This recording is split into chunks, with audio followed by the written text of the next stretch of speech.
The next page is in your handout, is the next 2 pages, which is a long, maybe difficult to follow formula and solution so you can do all those calculations.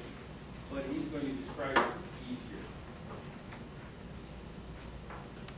On this 4-cell unit, with the neutral plates that we're using in each cell are going to determine our voltage per gap. So we've already discussed that. We know how to get to that. We put a given amount of current into this 4-cell unit. Since we have 4 cells, that current will be divided 4 ways. And each cell will get 1/4 of that current. So 20 amps, for example, 20 amps going into this, each one of these cells will receive 5 amps. Same thing we got up here. Now, 5 amps will travel across each gap. So we use that figure 5 amps to determine our current density. Now, if we have a 10 square inch plate and we have 5 amps going through it, we're going to have our 1/2 amp per square inch. So if we decide, we say, okay, we want to build a generator that will use only 20 amps. This is what we have available. This is what we want to use. And we're going to make a 4-cell unit with 5 neutral plates in each cell. We know we can get away with plates that are 10 square inches, 2 by 5, or so on. If you make them any larger than that, well, then you're going to drop your current density, which will even be better yet. 5 is pretty much generally accepted, or excuse me, 1/2 an amp per square inch is pretty generally accepted as maximum. Lower than that is better if you keep it below that. And how much do you want to determine that 20 amp thing? I've determined in my tempo I do not want to go over 15 amps for this cell, maximum. Why did I come up with 15 amps? It's not really because of how much gas I wanted to generate, because when I first determined I didn't want to go over 15 amps, there was another reason. Maybe I don't want to go to 15 amps. Yeah. I turned on everything in my car, everything. It's pulling 65 amps. This is going to pull 15, that's 80. I have a 100 amp alternator.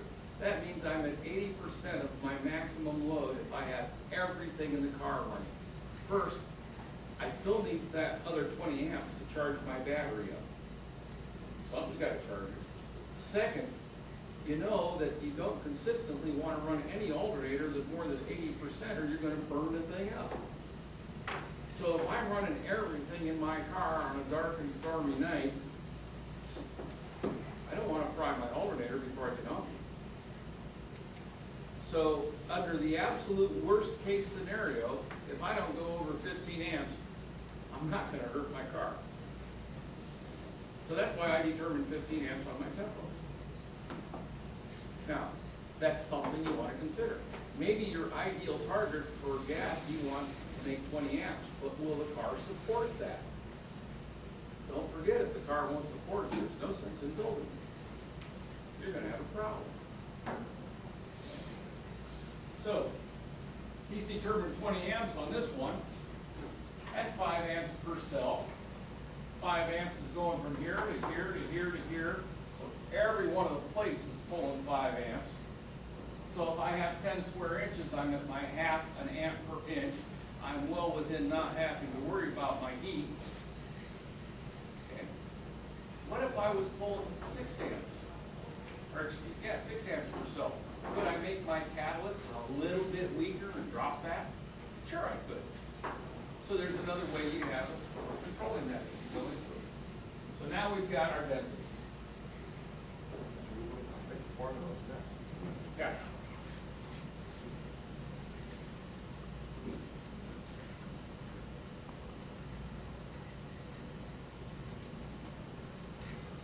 How much is it going to produce?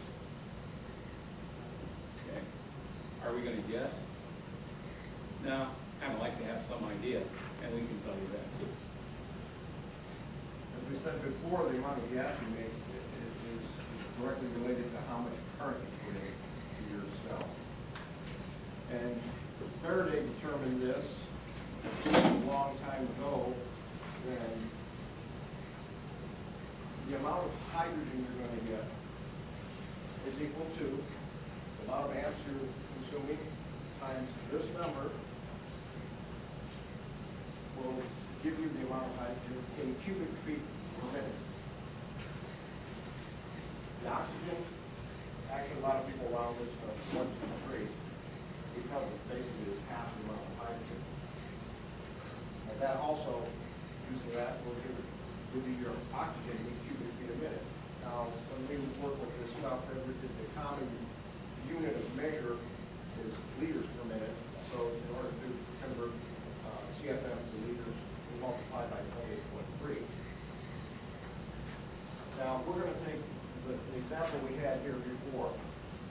We want to figure out how much gas will this produce. Well, we're putting 5 amps across each gap in this cell.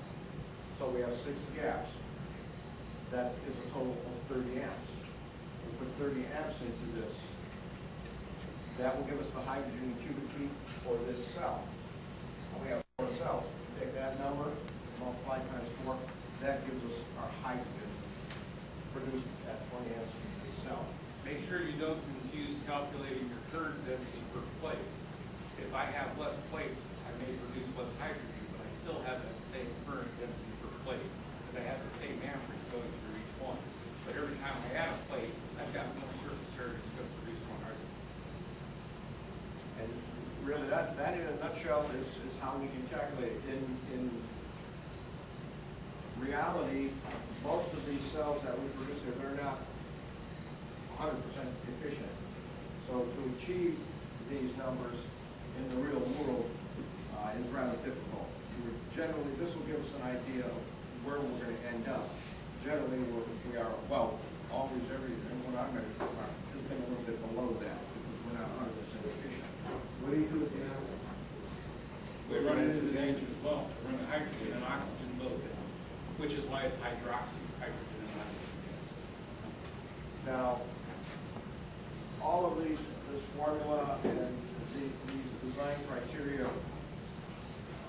pertain to what we're doing here at brute force electrolysis. There are people that are working on various different methods of generating hydrogen using higher voltages, high frequency, pulsing, sequencing cells. There's all sorts of experimentation going on where people are getting higher numbers, higher gas production, but it's a much more complex method of doing it. It's coming to its own and it's evolving, and I think we're going to see some major improvements within the next year. We've seen a lot of improvements in the last 1 year. Next year I'm looking forward to some serious advances. So far we're using the KISS system. We're not quite that Yeah, complicated. we're keeping it pretty simple right now. Right. The total volume made then would be the addition of the hydrogen plus the oxygen. Yeah. Why not just multiply your amps times 1.3 You can. 369? You can. I mean, the same number. Sure. Do that. No problem. And if you wanted to, you can take that a step farther and figure the liter conversion in and use one number. We were just showing the process to